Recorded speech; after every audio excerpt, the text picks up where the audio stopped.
अगर आप हमारी वीडियो देखना चाहते हैं ना तो लाल रंग का बटन दबा के चैनल को सब्सक्राइब कर लीजिए और हाँ जाते जाते ना घंटा भी दबा दीजिए ताकि हमारी वीडियो का नोटिफिकेशन आपके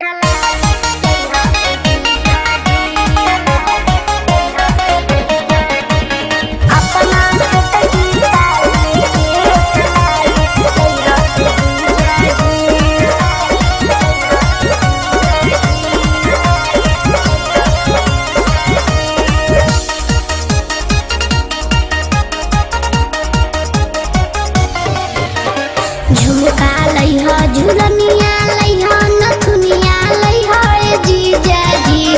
झुमका लइहा झुलनिया लइहा नथुनिया लइहा ए जीजा जी। अपना छोटकी साली के उठलाली लइहा ए जीजा जी। अपना छोटकी साली के उठलाली लइहा ए जीजा जी।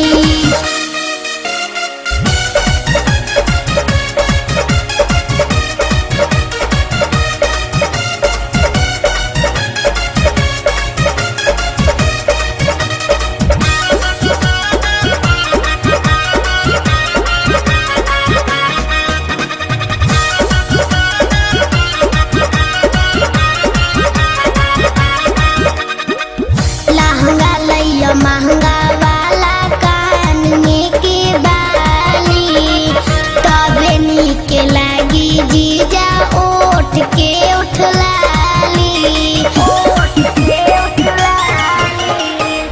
लहंगा लइया महंगा वाला कान में के बाली तबे नीक लागी जीजा ओठ के उठलाली।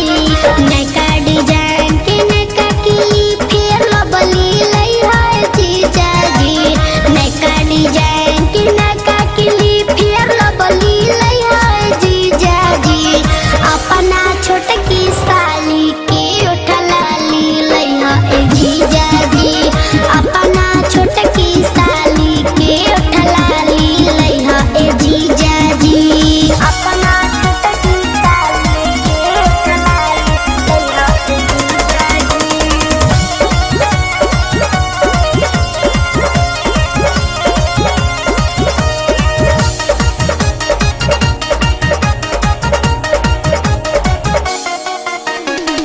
तू ही एगो जीजा बाड़ो बानी तोहर साली।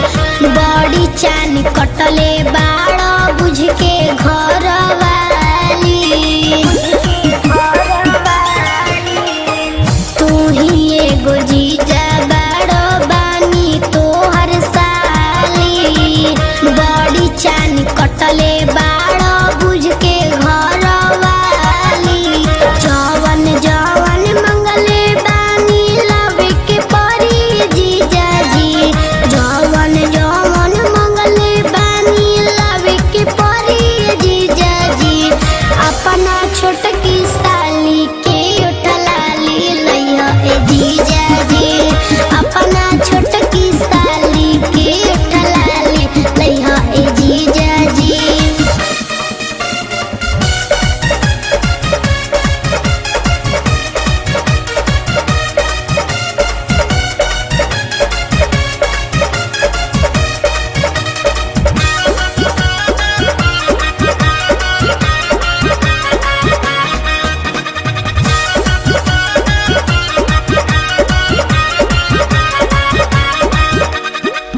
कहेली काजल असगर सरदा कबले पूरी। छोटे से मंगा दो मनु नेट पके चूड़ी।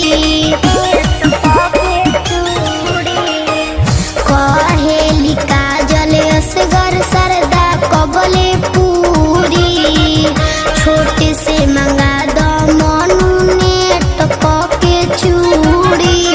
गले के हरवा करम सिंगरवा पतरी लइहा ए जीजा जी। गले के हरवा करम सिंगरवा पतरी लइहा ए जीजा जी। अपना छोटकी